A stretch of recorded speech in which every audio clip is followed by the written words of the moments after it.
দেখতে দেখতে আমরা নির্বাচনের প্রথম পর্বের একদম কাছাকাছি চলে এসেছে। সামনের যে সপ্তাহ, সেই সপ্তাহেই প্রথম পর্বের নির্বাচন।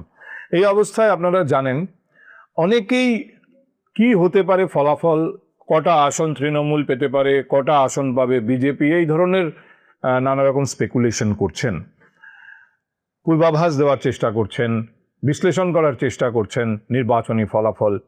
এ নিয়ে আমার কাছে অনেকগুলো অনুরোধ এরকম এসছে বিভিন্ন মারফত, সোশ্যাল মিডিয়া মারফত, টেলিফোন মারফত, যে আপনি কি মনে করেন কীরকম ফল হবে, তৃণমূল কংগ্রেসকে আবার সরকার করবে, তৃণমূল কংগ্রেসকে হারিয়ে বিজেপি কি সরকারে আসছে। দেখুন, আমি ব্যক্তিগতভাবে মনে করি এই ধরনের মতামত তার পেছনে নির্দিষ্ট কারণ দেখিয়ে দেওয়া যে যায় না তা নয়, কিন্তু এর যে বিরাট কিছু মূল্য আছে আমার তা মনে হয় না।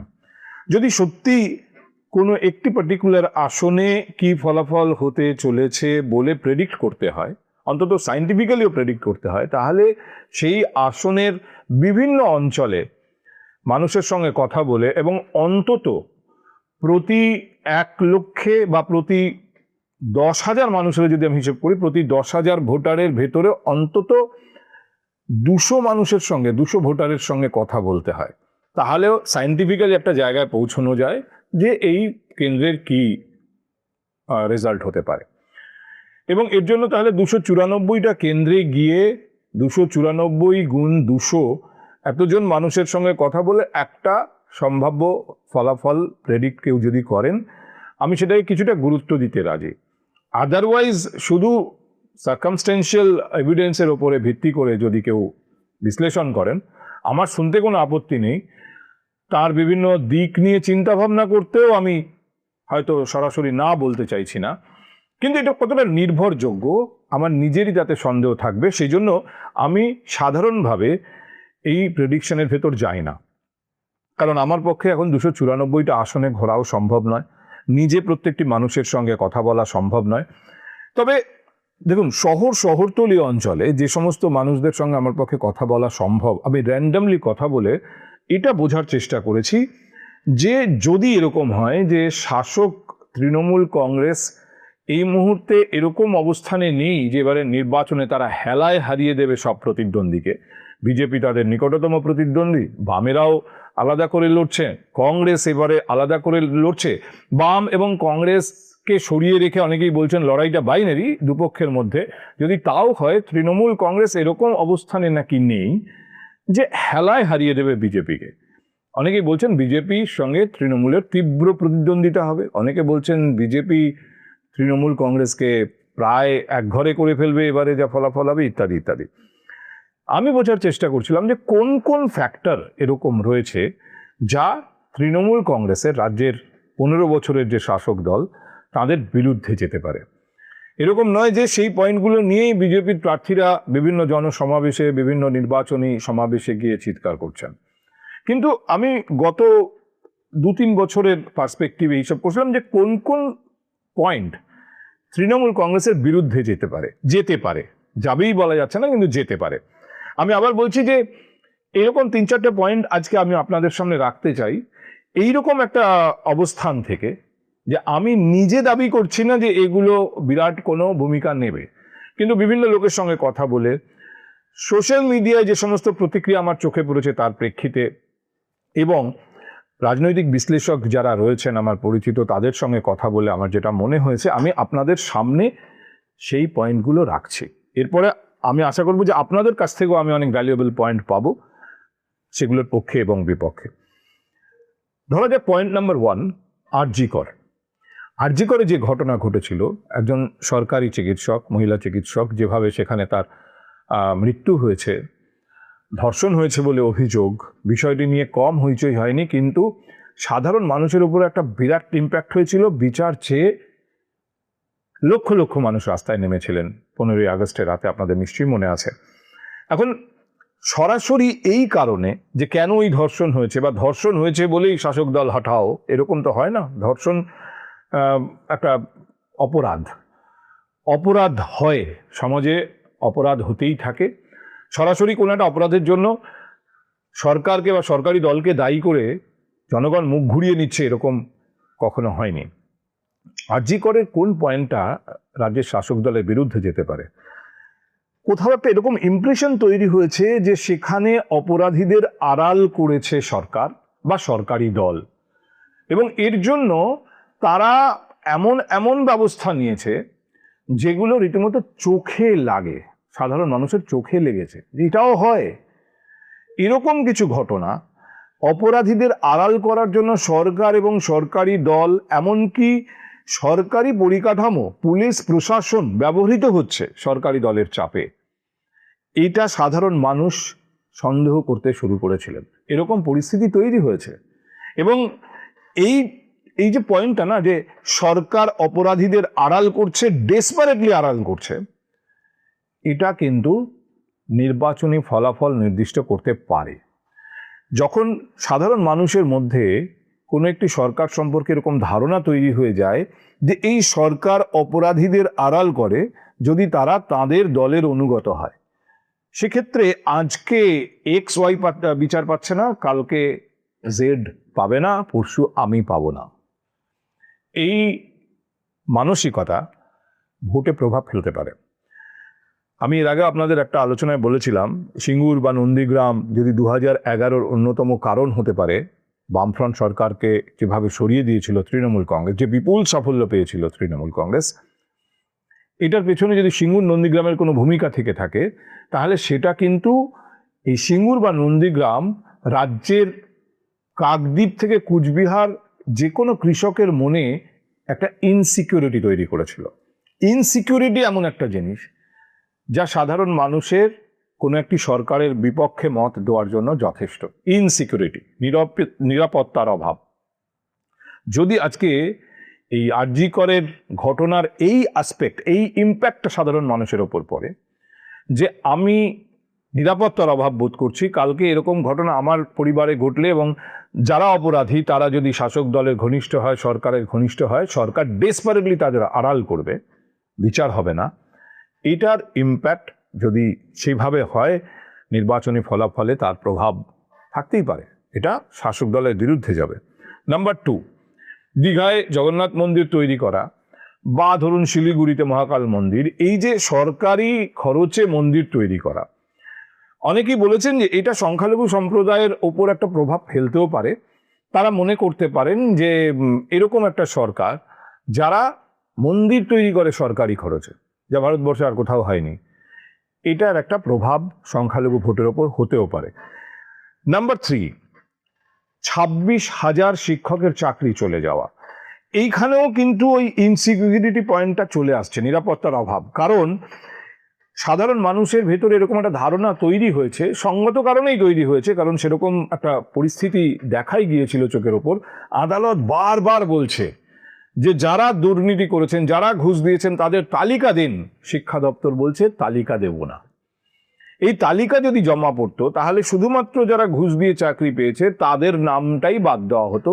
অন্য শিক্ষকরা যারা নিজেদের মেরিটে চাকরি পেয়েছেন তারা কিন্তু চাকরিতেই বহাল থাকতেন, তাদের চাকরি হারাতে হতো না। এখানেও যেন কোথাও একটা সরকার ডেসপারেটলি দুর্নীতিগ্রস্তদের আড়াল করেছে বা করছে, এই ছবিটা স্পষ্ট থেকে স্পষ্টতর হয়েছে জনমানুষে। এর ইম্প্যাক্ট সাধারণ মানুষের উপর হতে পারে যে এই সরকার দুর্নীতিগ্রস্তদের আড়াল করে। আর 4 নম্বর, অনেকে বলছেন সে এসআইআর এ অসহযোগিতা, এবং তার ফলে যে একটা বড় সংখ্যার মানুষ আজকে দুর্গতির মুখোমুখি হয়েছেন, যাদের মধ্যে অনেকেই সত্যিই বৈধ ভোটার, কিন্তু তারা বৈধ ভোটার হিসেবে স্বীকৃতি পাননি। এর জন্য মানুষ মনে মনে রাজ্যের শাসক দলকে দায়ী করতে পারে, কারণ এসআইআর প্রক্রিয়ায় প্রথম থেকে অসহযোগিতার পথে হেঁটেছে তৃণমূল কংগ্রেস এবং পশ্চিমবঙ্গ সরকার, তৃণমূল কংগ্রেসের সরকার। এখানে যদি অসহযোগিতা না করে নির্বাচন কমিশনের সঙ্গে সহযোগিতার রাস্তায় হাঁটতো তৃণমূল কংগ্রেস, তাহলে হয়তো সত্যি অবৈধ ভোটার কিছু বাদ যেত, কিন্তু বাকি বৈধ ভোটাররা তারা বৈধ থাকতেন। এরকম একটা নেগেটিভ ইম্প্যাক্ট হতে পারে, এরকম একটা আলোচনা কেউ কেউ আমার সঙ্গে করেছেন। এবার আমি বলি যে কাউন্টার ন্যারেটিভ, প্রত্যেকটারই কাউন্টার ন্যারেটিভ আছে। যেমন ধরুন আরজি করের ঘটনা কিন্তু একটা ধর্ষণের ঘটনা, একটা অপরাধ। তো এরকম ধরনের ধর্ষণের ঘটনা বাম জমানায় কি ঘটেনি? এক ধর্ষিতাকে নিয়ে 93 সালে মমতা বন্দ্যোপাধ্যায় রাইটার্সের ভেতরে ঢুকে গিয়েছিলেন। কিন্তু তারপরের নির্বাচনে যে তার একটা বিরাট ইম্প্যাক্ট পড়েছে তা তো নয়। বা পরবর্তীতে অনেক কিছু হয়েছে, অনিতা দেওয়ানের ঘটনা হয়েছে, চন্দন সেনের ঘটনা হয়েছে, এমনকি রিজানুর রহমানের ঘটনা হয়েছে, কিন্তু তার জন্য বামফ্রন্ট সরকার সরে গেছে এরকম কেউ বলছেন না। কিন্তু তবে একটা কথা ঠিক, যে এই যে আসপেক্টটা, যে অপরাধীদের ডেসপারেটলি আড়াল করছে, তার জন্য সরকারি মেশিনারি পর্যন্ত ব্যবহৃত হচ্ছে, এরকম অভিযোগ কিন্তু বাম সরকারের বিরুদ্ধে কখনো হয়নি।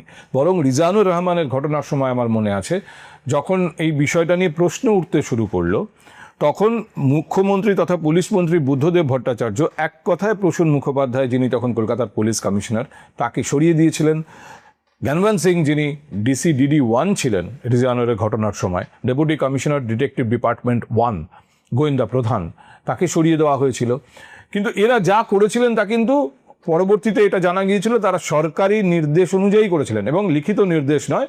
সবসময় তো ওপর মহল থেকে লিখিত নির্দেশ আসে না, কিন্তু মৌখিক নির্দেশ তো ছিল, তারা সেই নির্দেশ পালন করেছিলেন। কিন্তু তাদেরকে আড়াল করার চেষ্টা পরবর্তীতে বামফ্রন্ট সরকার কখনো করেনি। ফলে ওই রকম অভিযোগ বামফ্রন্ট সরকারের বিরুদ্ধে ওঠেনি। আরজি করের ক্ষেত্রে কিন্তু আবার বলছি, অপরাধের ঘটনাটা না হলেও অপরাধীদের আড়াল করার যে দায়, সেটা তৃণমূল কংগ্রেসকে ভোগাতে পারে এবারের নির্বাচনে। আচ্ছা, মন্দির তৈরির ব্যাপারটি নিয়ে অনেকে এভাবেও ব্যাপারটা ব্যাখ্যা করেছেন যে মুসলিম সম্প্রদায় এতে সরকারের উপর অসন্তুষ্ট হবেন কেন। মুসলিম সম্প্রদায়, যাদের বেশিরভাগ মানুষ মনে করেন যে বিজেপির সরকার তাদের কাছে থ্রেট, তাদের অস্তিত্বের একটা প্রশ্ন উঠতে পারে, তারা চাইবেন মমতা বন্দ্যোপাধ্যায় সরকারে থাকুন, এবং মমতা বন্দ্যোপাধ্যায় এমন কিছু করলে যে মুসলিম সম্প্রদায়ের একটা বড় অংশের সমর্থনের পাশাপাশি হিন্দুদেরও একটা বড় সমর্থন তার সঙ্গে থাকবে, এবং তাতে নিশ্চিত হবে যে হ্যাঁ, মমতা বন্দ্যোপাধ্যায় বা তৃণমূল কংগ্রেসের সরকারই থাকছে। এটাতে তো মুসলিম সম্প্রদায়ের অসুবিধা হওয়ার কথা নয় বা অসন্তুষ্ট হওয়ার কথা নয়। ফলে এরকম একটা কাউন্টার ন্যারেটিভ আছে যে ওটাতেও মমতা বন্দ্যোপাধ্যায় বা তৃণমূল কংগ্রেস মুশকিলে পড়বে, এরকম নয়। হ্যাঁ, শিক্ষকদের চাকরি চলে যাওয়ার বিষয়টি, এটা অবশ্যই অনেকে বলছেন যে এটা একটা ইম্প্যাক্ট হবে, এবং SIR এর অসহযোগিতার বিষয়টিও অনেকে সরাসরি যে ইম্প্যাক্ট হবে মমতা বন্দ্যোপাধ্যায়ের বিরুদ্ধে বা তৃণমূল কংগ্রেসের বিরুদ্ধে, এর কাউন্টার ন্যারেটিভ অনেকে বলেছেন যে মমতা বন্দ্যোপাধ্যায় যেটা বলেছিলেন প্রথম থেকে, পরবর্তীতে আমরা তো দেখলাম যে তাই হয়েছে। একটা যেন তেন প্রকারেণ ভোটার বাদ দেওয়ার প্রবণতা ইলেকশন কমিশনের তরফে ছিল, এবং এটা মমতা বন্দ্যোপাধ্যায় যদি রাজনৈতিক অভিযোগ করেছিলেন যে এটা বিজেপি করাচ্ছে, কিন্তু এটাকে সম্পূর্ণভাবে সরিয়ে রাখা যাচ্ছে না আজকে যে সময় আমরা দাঁড়িয়ে আছি, এরকম কাউন্টার ন্যারেটিভও আমি পেয়েছি। আর একটা বিষয় এখানে খুব বলা দরকার, এই যে পয়েন্টগুলো আপনাদের বললাম, আরজি করি বলুন, মন্দির বলুন, 26,000 শিক্ষকের চাকরি চলে যাওয়া বলুন, এই বিষয়গুলোর ইম্প্যাক্ট যদিও বা হয়, বেশি হবে কোথায়? শহরাঞ্চলে, শহরতলি অঞ্চলে। কিন্তু বিস্তীর্ণ গ্রামাঞ্চলে এই বিষয়গুলো আদৌ কতটা ইম্প্যাক্ট ফেলবে, এটা নিয়ে একটা বিতর্ক আছে। বরং সেখানে মমতা বন্দ্যোপাধ্যায়ের যে প্রকল্পগুলো আছে, বিশেষ করে লক্ষ্মীর ভাণ্ডার বা যুবসাথীর মতো প্রকল্প, তাকে কতটা কাউন্টার করতে পারবে বিজেপি, তার উপর নির্ভর করবে বিজেপির রাজনৈতিক সাফল্য।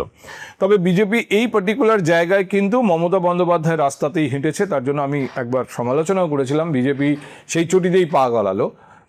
কিন্তু সম্ভবত বিজেপিও এটা ক্যালকুলেট করেছে যে এই ধরনের যে ন্যারেটিভগুলো যেগুলো তৃণমূল কংগ্রেসের বিরুদ্ধে তৈরি হয়েছে, সেই শিক্ষকদের চাকরি চলে যাওয়া হোক আর আরজি করের ঘটনাই হোক, এগুলো মোটামুটিভাবে শহরাঞ্চল বা শহরতলি অঞ্চলে হয়তো একটা ইম্প্যাক্ট ফেলতেও পারে, কিন্তু গ্রামাঞ্চলে এই পয়েন্টগুলো খুব বেশি ইম্প্যাক্ট হয়তো ফেলবে না। সেখানে তৃণমূল কংগ্রেসকে যদি লড়াইতে পিছিয়ে ফেলতে না পারে বিজেপি, তাহলে বিজেপি যে সাফল্য আশা করে এই ভোটের লড়াইতে লড়ছে, সেই সাফল্য কিন্তু তাদের হাতে আসবে না। সেজন্যেই সম্ভবত মমতা বন্দ্যোপাধ্যায়ের মতোই বিজেপিও এই একই ধরনের প্রকল্প, বরং ডবল টাকার প্রতিশ্রুতি নিয়ে এসেছে। তবে আমি আবার বলছি যে এখনো পর্যন্ত যে প্রেডিকশনগুলো আমার চোখে পড়েছে, নানা স্তরের মানুষ প্রেডিকশন করছেন, কেউ বাদ দিচ্ছেন না প্রেডিকশন করতে কে কটা আসন পাবে। যে বুনিয়াদ থাকলে একটা প্রেডিকশন সম্পর্কে পরিষ্কার একটা মনে হয় যে না, এটার পেছনে একটা বড় যুক্তি আছে বা এটাকে গুরুত্ব দিয়ে বিচার করা উচিত, সেরকম বুনিয়াদ কিন্তু কোনো প্রেডিকশনে আমি এখনো পাইনি। দেখা যাক, প্রথম পর্বের নির্বাচন এখন সবথেকে বড় পয়েন্ট হচ্ছে শান্তিপূর্ণভাবে নির্বাচন হচ্ছে কতটা, এবং নির্বাচন কমিশন যেভাবে চাইছে, রীতিমতো জম্মু কাশ্মীরের যে সমস্ত বিস্ফোরক নিরোধী গাড়ি, সেই গাড়ি পর্যন্ত আজকে কলকাতা শহরে দেখতে হচ্ছে। গাড়ির ওপরে ক্যামেরা লাগানো, সেই ক্যামেরা লাগানো গাড়ি ঘুরছে। নির্বাচন কমিশন বলছে তারা যে কোনোভাবে হোক একটা নিরপেক্ষ এবং কোনো দুর্ঘটনাবিহীন নির্বাচন তারা করবেন। আমরাও আশা করব যে এখনো পর্যন্ত যা পরিস্থিতি, তাতে নির্বাচন ঘিরে কোনো অপ্রীতিকর ঘটনার মুখোমুখি আমাদের হতে হবে না।